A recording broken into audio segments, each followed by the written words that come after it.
sa méchante belle-mère l'a électrocutée pour la tuer. Mais Uri n'est pas morte.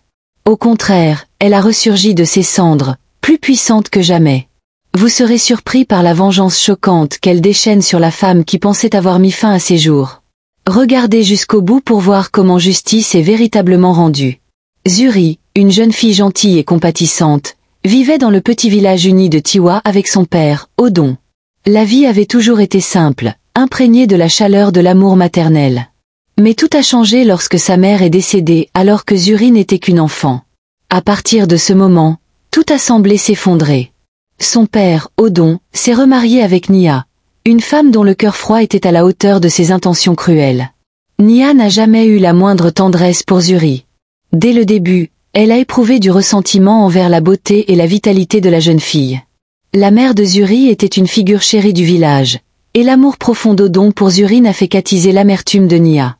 Zuri fut rapidement placée dans le rôle de domestique. Chaque jour, de l'aube au crépuscule, elle devait s'occuper des tâches ménagères, tandis que sa belle-mère et sa demi-sœur Ila menaient une vie luxueuse.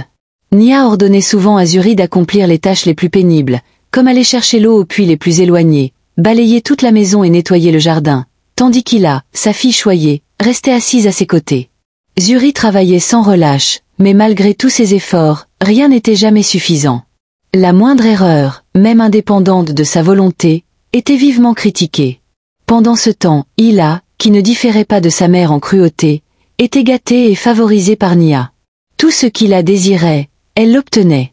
Qu'il s'agisse de nouveaux vêtements, de nourriture supplémentaire ou des meilleurs traitements, Uri devait tout observer, impuissante et silencieuse.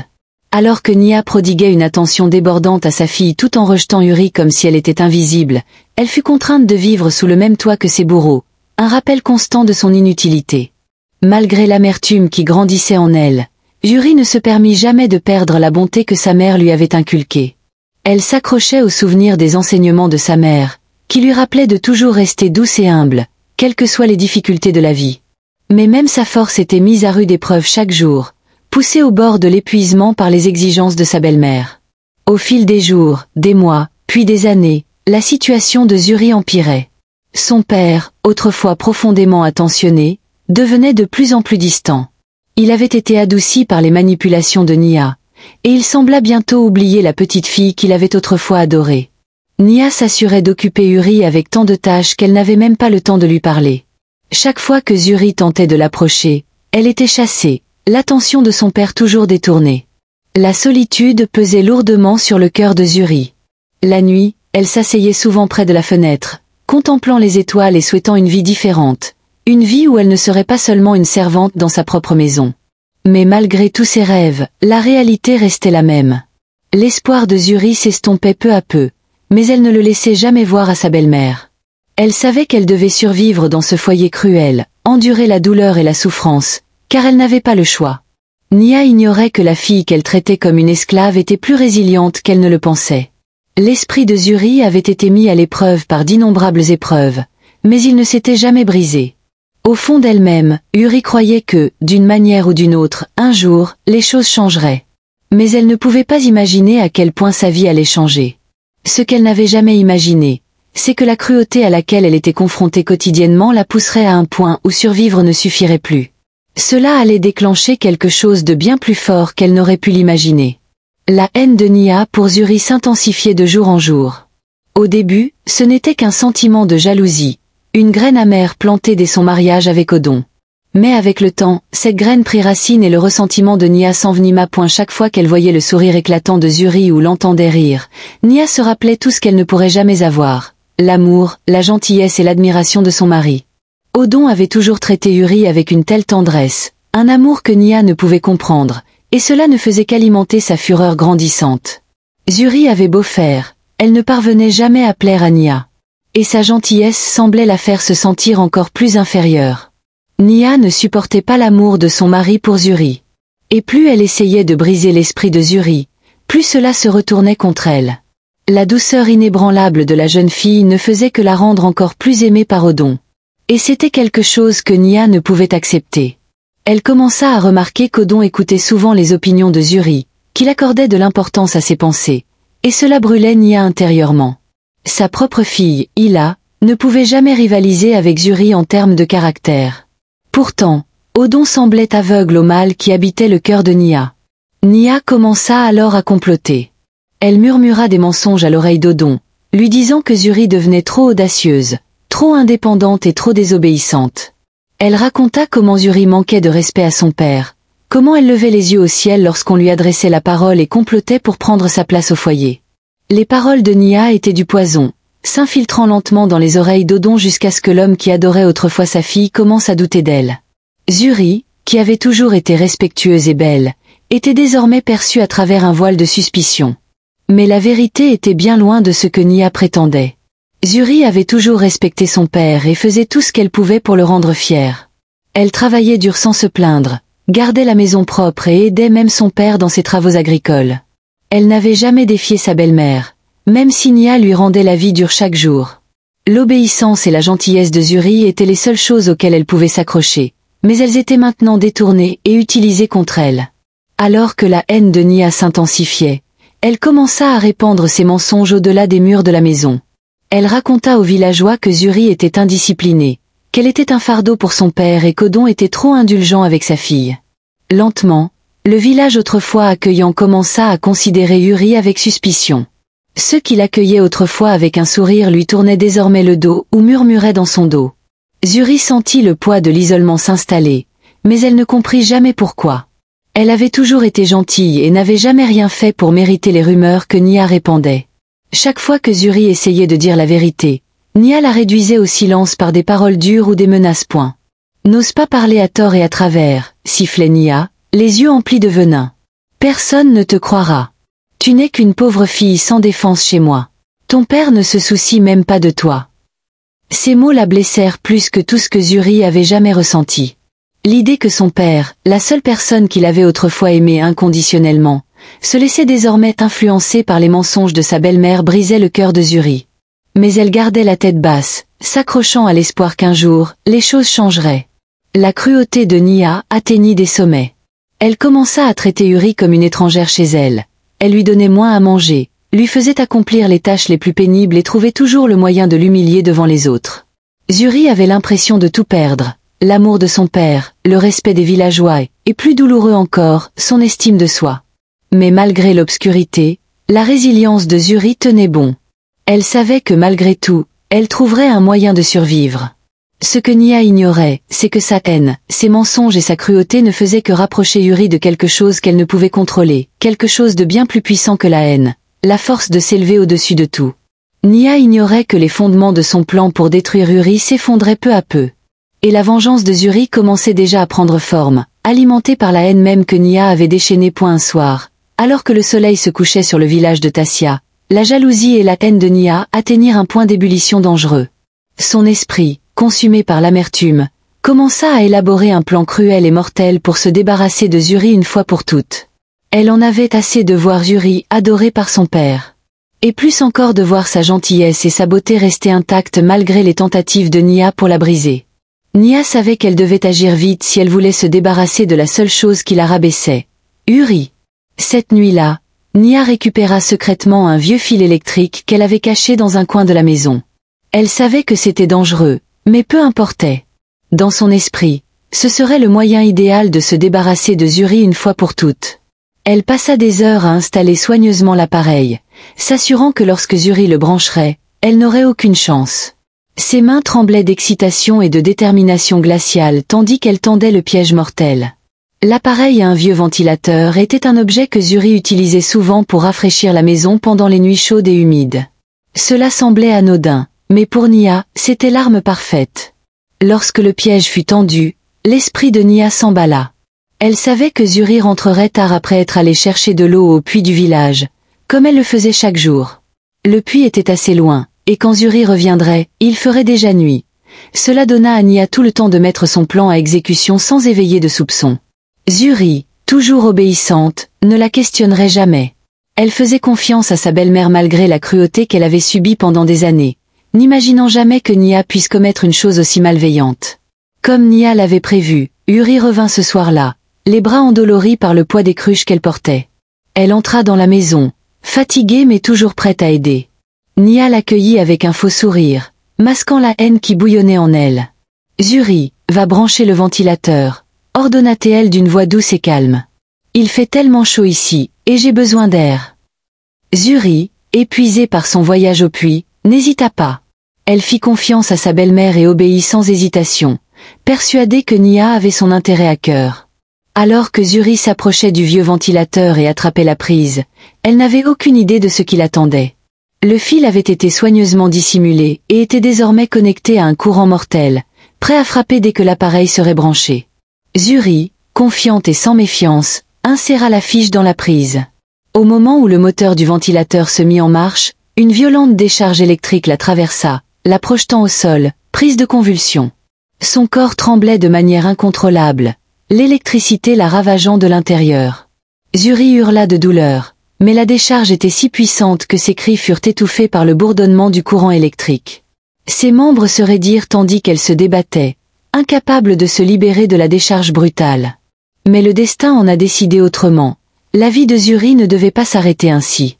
Durant cette fraction de seconde de tourment, une poussée d'adrénaline parcourut son corps. La douleur intense la força à rassembler toutes ses forces. Dans un ultime effort désespéré, elle parvint à arracher la fiche de la prise, coupant ainsi la connexion électrique. Zuri s'effondra au sol, essoufflée, le corps faible et tremblant sous le choc. Elle était à peine consciente, la tête lui tournait, mais contre toute attente, elle était en vie. Nia, entendant le vacarme provenant de l'autre pièce, se précipita à l'intérieur, prise d'une fausse panique, le visage crispé par une inquiétude feinte. Mais lorsqu'elle vit Yuri allongé là, à peine capable de bouger, son cœur fit un bond non pas de peur, mais de frustration. Yuri avait survécu. Son plan avait échoué, mais Nia ne pouvait se permettre de le montrer. Elle resta là, à fixer Yuri, l'esprit en proie à la colère et à l'incrédulité. Le choc avait été destiné à tuer sa belle-fille. Mais maintenant, Yuri respirait encore, toujours en vie, et la vengeance qu'elle avait déclenchée était loin d'être terminée. Zuri, bien qu'elle ait du mal à comprendre ce qui s'était passé, sut à cet instant que l'attaque n'était pas un accident. Le regard de Nia lui en dit long. Sa belle-mère avait tenté de mettre fin à ses jours, et la survie de Zuri avait allumé une étincelle en elle. Elle ne laisserait pas cela impuni. Nia avait commis une grave erreur, une erreur qui lui coûterait plus cher qu'elle ne pouvait l'imaginer. La survie de Zuri n'était que le début. La jeune fille, poussée au bord de la mort, allait bientôt renaître de ses cendres, plus forte que jamais. Au moment où Zuri brancha l'appareil, le monde autour d'elle se brouilla tandis qu'une violente décharge électrique la traversait. C'était comme être frappé par la foudre. Ses muscles se crispèrent et son corps se convulsa de manière incontrôlable. La douleur l'envahit, la parcourant de part en part. La vision de Zuri vacilla, sa respiration s'accéléra, puis tout s'obscurcit. Elle s'effondra au sol, le corps immobile, son esprit autrefois vibrant semblant désormais éteint. Nia se pencha au-dessus d'elle, observant avec une satisfaction glaciale Yuri étendu là, sans vie, sur le sol. Le courant mortel avait fait son œuvre du moins, c'est ce que Nia croyait. À cet instant, sa haine pour Zuri s'était assouvie. Zuri avait disparu, et le monde serait meilleur sans elle. Dans l'esprit pervers de Nia, ses yeux brillaient de triomphe. Mais il n'y avait aucun signe de peur ou de remords, seulement un calme impassible tandis qu'elle fixait la fille qui lui avait causé tant de souffrance. Zuri, le seul obstacle qui se dressait sur son chemin, avait enfin disparu point sans perdre un instant. Nia courut vers la porte, appelant Odon, son mari. Sa voix était pleine d'une fausse détresse, un cri dramatique qui aurait trompé quiconque l'aurait entendu. Odon, Odon, viens vite. Il est arrivé quelque chose de terrible à Zuri, cria-t-elle, le cœur battant à tout rompre non pas d'inquiétude, mais de peur d'être découverte. Il fallait agir vite. Odon se précipita dans la pièce, le visage empreint de confusion et d'inquiétude. Mais lorsqu'il vit sa fille allongée par terre, les yeux clos et le corps glacé, son monde s'écroula. Il se précipita à ses côtés, la secouant doucement, essayant de la tirer de ce qu'il pensait être un simple accident. Mais il n'y eut aucune réponse. Zuri avait disparu. Nia se tenait derrière lui, le cœur battant d'une fausse tristesse, ses larmes simulant des sanglots. « Oh, Odon, je suis tellement désolée. C'était une si gentille fille. Je ne sais pas ce qui s'est passé. C'est arrivé si vite. » Ses paroles étaient un mélange de chagrin et de ruse, alimentant le mensonge qu'elle avait soigneusement élaboré. Elle a dû être imprudente avec l'éventail. Tout est de ma faute. J'aurais dû être plus prudente. J'aurais dû la prévenir, poursuivit-elle, déformant l'histoire pour paraître innocente. Odon, dévasté par la perte de sa fille, était trop accablé par le chagrin pour remettre en question les paroles de Nia. Il tomba à genoux près de Zuri, les larmes aux yeux, s'accrochant à son corps froid, incapable d'accepter sa disparition. Toute la maisonnée était sous le choc. À cet instant, le plan de Nia avait parfaitement fonctionné. Elle avait réussi à convaincre tout le monde que Zuri était morte tragiquement dans un accident et que personne ne soupçonnait la vérité. Le lendemain, à la faveur de la nuit, Nia et Odon enterrèrent Uri en secret. Il n'y eut ni cérémonie, ni deuil. Zuri, la jeune fille qui avait tant illuminé le foyer, avait disparu, sa vie avait été anéantie par sa propre belle-mère. Nia veilla à ce que personne ne soit au courant de la mort de Zuri, hormis sa famille. Ce fut un enterrement silencieux, à l'abri des regards du village. La tombe de Zuri fut creusée profondément, son corps fut placé dans la terre, et le monde reprit son cours comme si de rien n'était. Mais au fil des jours, quelque chose d'étrange se produisit. Le corps de Zuri, froid et sans vie en apparence, n'était pas aussi immobile qu'il le paraissait. Au plus profond de la terre, son cœur se remit à battre faible au début, mais reprenant peu à peu de la vigueur. Le choc avait failli la tuer, mais la volonté de survie de Zuri était plus forte que tout.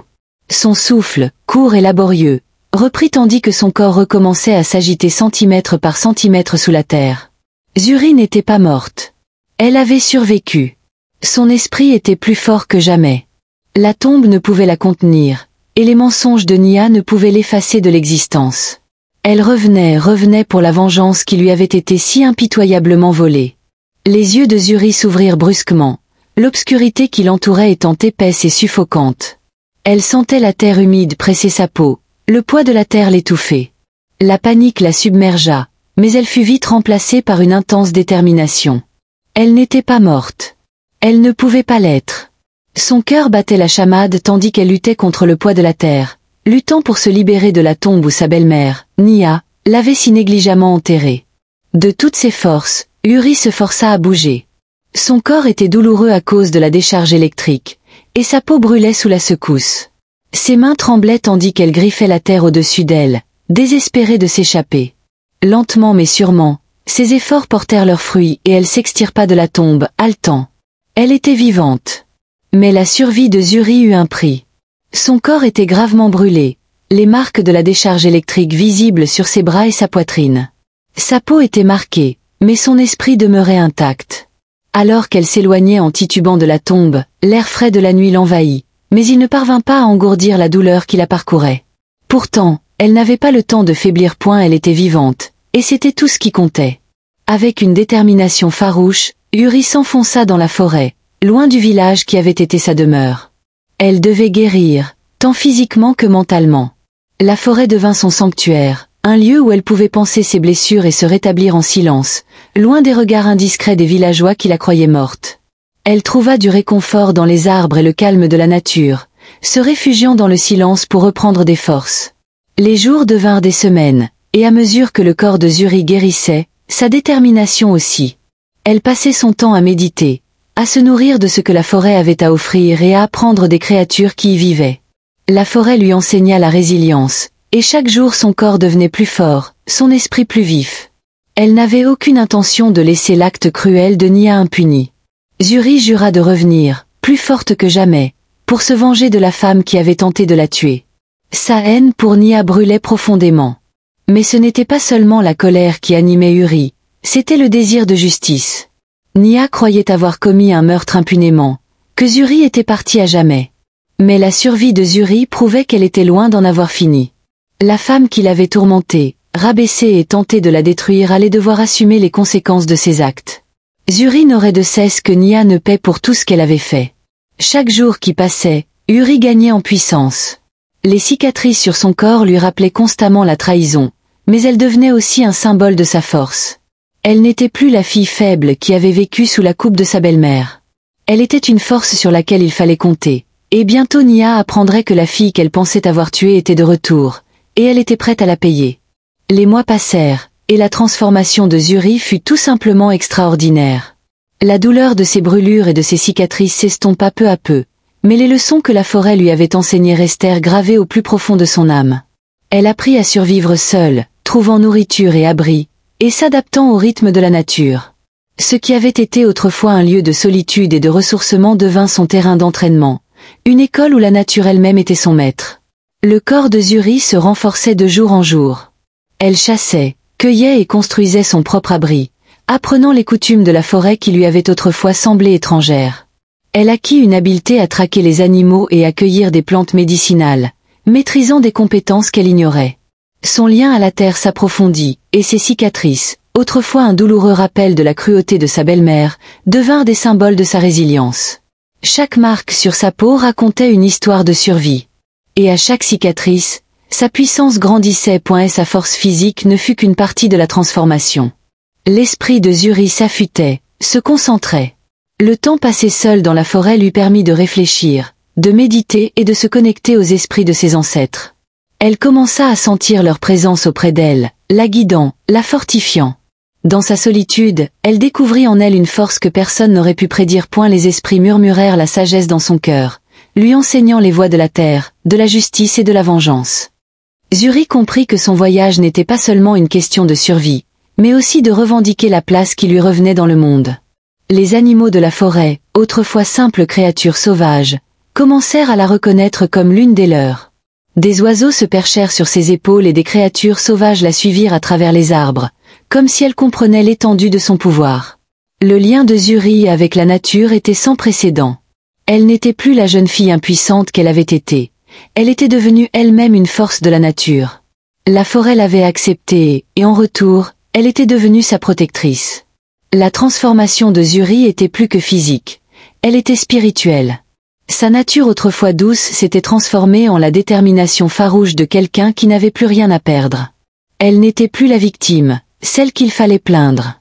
Elle était devenue la guerrière, la vengeresse, celle qui reprendrait sa vie et reprendrait ce qui lui avait été volé. L'esprit de ses ancêtres murmurait dans le vent, lui annonçant que son heure était venue.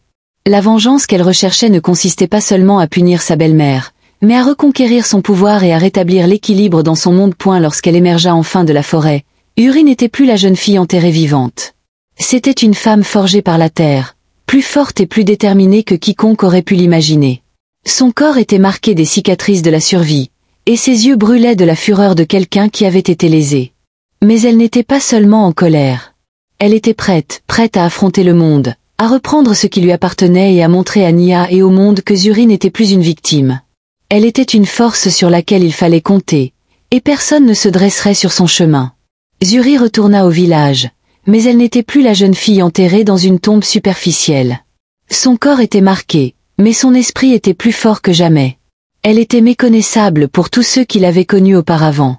Son apparence autrefois douce avait laissé place à une aura féroce et déterminée. Elle évoluait dans le village telle une ombre, inaperçue de la plupart. Mais ses yeux étaient toujours fixés sur Nia. Zuri était revenue, et elle n'avait qu'une idée en tête, se venger. Se faisant passer pour une guérisseuse, Yuri savait que sa meilleure chance de vengeance était de rester proche de sa belle-mère, de la toucher sans qu'elle s'en doute. Elle passa des journées entières à sillonner le village, offrant ses services de guérison aux malades, aux blessés et à toute personne dans le besoin. Les villageois, désireux de trouver quelqu'un qui puisse soulager leurs souffrances, se sentirent rapidement concernés par elle. Ils lui faisaient confiance, admiraient son talent pour les herbes et les potions, et la louaient pour sa gentillesse. Mais pendant tout ce temps, Yuri observant Nia de loin, constatant la vie luxueuse qu'elle menait désormais, entourée de richesses et de confort. Si Yuri avait été rejetée comme un simple obstacle à éliminer, cela la rendait esséurée. Nia avait continué sa vie comme si de rien n'était, ignorant totalement que sa belle-fille, qu'elle croyait morte, vivait parmi eux, s'imposant. Yuri avait appris à contrôler ses émotions. Elle ne se précipitait pas. Elle était patiente. Chaque fois qu'elle entrait dans les parages de Nia, elle gardait son sang-froid, conservant l'apparence d'une guérisseuse bienveillante. Elle s'assurait de toujours sourire, d'être toujours serviable, partageant son savoir en matière de plantes et de traitements avec les villageois, sans jamais quitter Nia des yeux. La femme qui l'avait autrefois tourmentée, qui avait tenté de mettre fin à ses jours, vivait en paix, profitant du luxe même dont Yuri avait été privée. Plus Yuri l'observait, plus elle était dégoûtée. Nia n'avait jamais pensé à la douleur qu'elle avait causée, jamais regretté le mal qu'elle avait fait. Elle vivait sa meilleure vie, Mais Uri savait que sa vie était sur le point de s'écrouler. La tempête qui couvait depuis si longtemps était sur le point d'éclater, et Uri serait celle qui la déclencherait. Les villageois continuaient de louer Uri, la qualifiant de faiseuse de miracles pour sa capacité à guérir même les maladies les plus graves. Ils ne savaient pas qui elle était vraiment. Elle n'était plus la jeune fille sans défense qu'ils avaient connue. Elle était revenue telle une force de la nature, une femme qui avait enduré des souffrances inimaginables et qui était revenue pour régler ses comptes. Le plan de Uri était en marche. Nia paierait pour tout, sa cruauté, son insensibilité et le fait d'avoir cru avoir commis un meurtre impunément. Uri s'était transformé en une personne méconnaissable, quelqu'un que Nia ne soupçonnerait jamais, mais qui causerait sa perte. Alors que Uri continuait de soigner les villageois, elle complotait silencieusement sa vengeance, sachant que le moment viendrait bientôt où Nia devrait assumer les conséquences de ses actes. La tempête allait enfin éclater, et Uri serait celle qui la déclencherait. Le village était rassemblé pour une célébration, dans les rires et la musique. Nia, comme à son habitude, se tenait fièrement au centre des festivités, savourant l'attention qu'elle avait reçue pour sa richesse et son statut. Elle ignorait que son passé allait la rattraper de la manière la plus choquante qui soit. Uri apparut dans la foule, son visage caché sous une capuche, se fondant dans la masse comme n'importe quel autre villageois, mais sa présence envoya un frisson dans l'air dès qu'elle s'avança. La foule se tut, sentant que quelque chose avait changé. Elle se faufila à travers la foule tel un fantôme, et lorsque Nia l'aperçut enfin, son cœur fit un bond. Il y avait quelque chose chez cette femme qui lui semblait familier, mais elle ne parvenait pas à le définir. Sans prévenir, Uri retira sa capuche, révélant son visage balafré et ses yeux autrefois remplis d'innocence. Nia halta, son visage pâlissant tandis qu'elle réalisait. La fille qu'elle croyait morte se tenait juste devant elle. Uri était revenue, et elle était bien loin de l'enfant sans défense que Nia avait autrefois tourmenté. Les villageois fixèrent Uri, incrédules, face à Nia. Sa voix était calme, mais elle portait le poids d'années de souffrance et de rage. « Tu pensais m'avoir tué, n'est-ce pas? Tu pensais pouvoir t'en tirer avec la douleur que tu m'as infligée. » Les mots de Uri provoquèrent un vague de malaise dans la foule. Nia tenta de reculer, les mains tremblantes, mais elle était figée sur place, son pire cauchemar la fixant. Uri leva la main, et les villageois, stupéfaits, la regardèrent murmurer une ancienne malédiction, une malédiction transmise de génération en génération dans sa famille. « Tu souffriras. Tu souffriras comme tu m'as fait souffrir. Chaque acte de cruauté, chaque injustice te sera rendue au centuple, et cela ne finira jamais. » Alors que Uri parlait, une énergie sombre emplit l'air. Les yeux de Nia s'écarquillèrent de peur, et avant qu'elle puisse réagir, la malédiction s'empara d'elle. Elle ressentit une douleur fulgurante à la poitrine, comme si son corps était déchiré de l'intérieur. La foule halta tandis que Nia hurlait de douleur, se tenant la poitrine et tombant à genoux. Son attitude autrefois confiante et puissante se brisa sous la douleur qui la submergeait. Mais Uri n'en avait pas fini. À chaque acte de cruauté que Nia lui infligeait, la malédiction se renforçait. Chaque fois que Nia la tourmentait, Uri souffrait. Et maintenant, la douleur revenait avec une intensité insupportable pour Nia. Elle hurlait de douleur tandis que la malédiction la submergeait des tourments que Uri avait endurés. Mais à chaque fois, elle revenait plus forte et plus douloureuse. Les villageois regardaient avec horreur Nia se tordre de douleur, ses cris résonnant dans tout le village. La voix de Uri résonnait, ferme et inébranlable. Ce n'est que le début. Chaque fois que tu blesses quelqu'un, chaque fois que tu agis avec malveillance, la malédiction grandit. Elle ne cessera jamais, Nia. Elle te poursuivra jusqu'à ce que tu implores pitié. Le visage de Nia se tordit de peur lorsqu'elle réalisa le poids des paroles de Uri. La malédiction n'était pas seulement une punition. C'était un rappel permanent de la douleur qu'elle avait causée. Et tandis que Uri se tenait au-dessus d'elle, sa vengeance était accomplie. Elle avait fait souffrir Nia autant qu'elle avait souffert. Et maintenant, Nia allait connaître l'effet de vivre dans l'ombre de sa cruauté, tourmentée à jamais par la malédiction que Uri lui avait lancée. La malédiction que Uri avait lancée sur Nia n'était pas un sort ordinaire. C'était une force de la nature, implacable et inflexible. Au début, elle commença lentement. Nia ressentit un étrange serrement dans la poitrine, une douleur inexplicable, comme si quelque chose en elle l'attirait, l'étouffait de l'intérieur. Au début, elle pensa à un simple inconfort, quelque chose qui passerait. Mais ce ne fut pas le cas. Le lendemain, la douleur s'intensifia. Nia eut du mal à respirer, Son corps autrefois sain la trahissant d'une manière qu'elle ne comprenait pas. Elle essaya de l'ignorer, se concentrant sur sa vie fastueuse habituelle. Mais chaque pas qu'elle faisait semblait la vider de sa vie. Sa richesse, le luxe sur lequel elle comptait, commença à lui filer entre les doigts. L'entreprise autrefois florissante qu'elle dirigeait, bâtie sur le mensonge et la cruauté, commença à s'effondrer. Les clients cessèrent de venir la voir. Ses richesses commencèrent à disparaître, et la source de son pouvoir semblait s'épuiser. Les villageois, qui la craignaient et la respectaient autrefois, commencèrent à discuter. Ils chuchotaient entre eux, se souvenant de la façon dont elle avait traité Yuri, la jeune fille qu'elle croyait morte. Ils commencèrent à percevoir la méchanceté qui l'habitait, la cruauté qui avait été si longtemps incontrôlée. Le village, autrefois un lieu où elle régnait, se retourna contre elle. Lentement mais sûrement, ils lui retirent leur soutien, refusant de fermer les yeux sur sa méchanceté. Sa réputation, bâtie sur la manipulation et la tromperie, commença à se dégrader. Hila, la fille de Nia, assista avec horreur à l'effondrement du monde de sa mère. Elle avait toujours été aux côtés de Nia, la soutenant en toutes circonstances. Mais elle se sentait désormais impuissante. Elle tenta de protéger sa mère, implora les villageois et implora même Yuri de faire preuve de clémence, mais il était trop tard. La malédiction était déjà enracinée et personne ne pouvait l'arrêter. Hila observa la santé de Nia se dégrader. La femme autrefois fière et confiante gisait maintenant dans son lit, torturée par la douleur.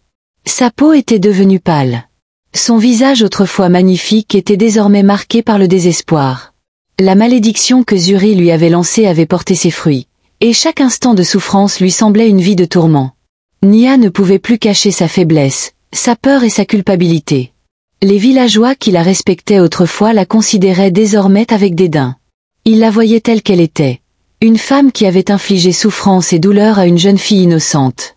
Une femme qui avait utilisé son pouvoir à des fins maléfiques. Un à un, ils lui tournèrent le dos. Personne ne vint à son secours. Personne ne lui offrit le réconfort de la compassion. Ceux-là même qu'elle avait autrefois contrôlés et manipulés se moquaient d'elle, la reprochant la cruauté qu'elle avait infligée à Yuri. Et puis le coup de grâce arriva. Nia fut chassée du village. Les villageois, las de ses mauvaises manières, ne tolérèrent plus sa présence. Ils la dépouillèrent de son titre, de son statut et de tout ce qui lui était autrefois cher. Seule et brisée, Nia fut contrainte de partir. Sa réputation était ruinée, sa fortune disparue et sa santé irrémédiablement endommagée. Hila tenta de réconforter sa mère, mais il était clair que le sort de Nia était scellé. La femme autrefois fière n'était plus que l'ombre d'elle-même, abandonnée à ses propres ruines. Alors qu'elle quittait le village, le poids de ses actes pesait sur elle, et la malédiction de la vengeance de Yuri résonnait à chacun de ses pas. L'ascension de Yuri au pouvoir fut tout simplement extraordinaire. Après des années de souffrance, elle retourna à Tiwa, non seulement pour reprendre sa vie en main, mais aussi pour reconstruire l'héritage familial. Les villageois, qui la voyaient autrefois comme une jeune fille humble et gentille, la voyaient désormais comme un symbole de force et de résilience. Yuri, autrefois victime de la cruauté de sa belle-mère, était devenue une force sur laquelle il fallait compter. Son nom se répandit dans tout le village et même au-delà, celui d'une guérisseuse qui non seulement guérissait les maladies, mais guérissait les cœurs par sa sagesse et sa compassion. Grâce au pouvoir de la forêt et aux enseignements de ses ancêtres, Yuri devint rapidement une figure de proue à Tiwa. Elle gagna la confiance et l'admiration des villageois qui la voyaient comme une protectrice et une guide. Ses cicatrices, autrefois marques de douleur, étaient désormais le symbole de sa force et témoignaient des immenses épreuves qu'elle avait surmontées.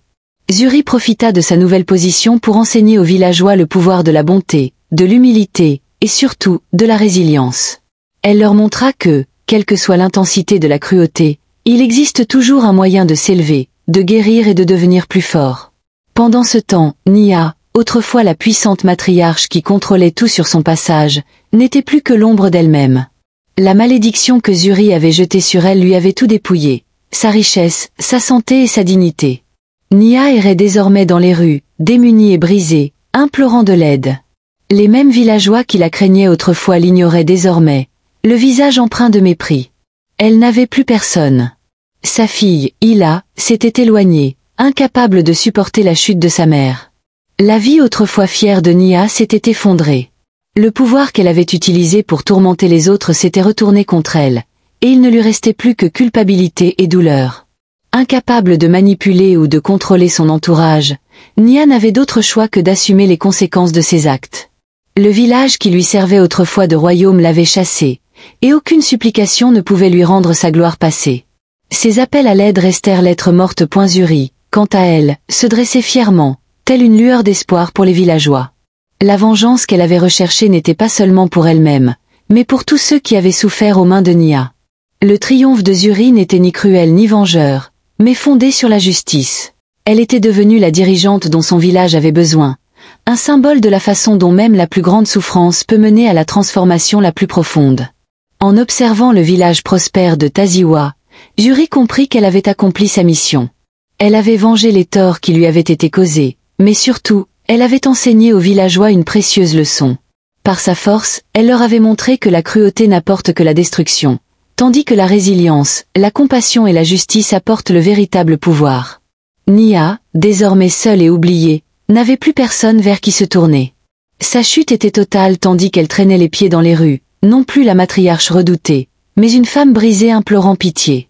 Zuri se tenait fière, observant à distance. La situation s'était inversée et le village, sous la direction de Zuri, avait prospéré. La jeune fille autrefois innocente était désormais le cœur et l'âme de Taziwa, un véritable témoignage de la force de l'esprit humain. Quel puissant parcours de résilience, de vengeance et de justice. L'histoire de Zuri nous rappelle que, même si les temps semblent sombres, la force de se relever réside en chacun de nous. Sa détermination inébranlable a transformé sa souffrance en une puissante force pour le bien. Cette histoire nous enseigne la valeur de la gentillesse, le prix de la cruauté et l'importance de défendre ce qui est juste. La transformation de Zuri, de victime à leader, prouve que, quoi qu'il arrive, nous avons le pouvoir de guérir, de grandir et de changer notre destin. Si l'incroyable parcours de Zuri vous a touché, n'oubliez pas de lui témoigner votre amour. Aimez cette vidéo, partagez-la avec vos proches et n'oubliez pas de vous abonner à notre chaîne pour découvrir d'autres histoires touchantes et inspirantes. Chaque j'aime, chaque partage et chaque abonnement nous aide à partager des histoires inspirantes et inspirantes. Merci de nous accompagner dans cette formidable aventure. Votre soutien est précieux et ensemble, nous pouvons continuer à répandre l'espoir, la force et le changement positif. Soyez forts et n'oubliez pas, personne ne peut vous priver de votre force.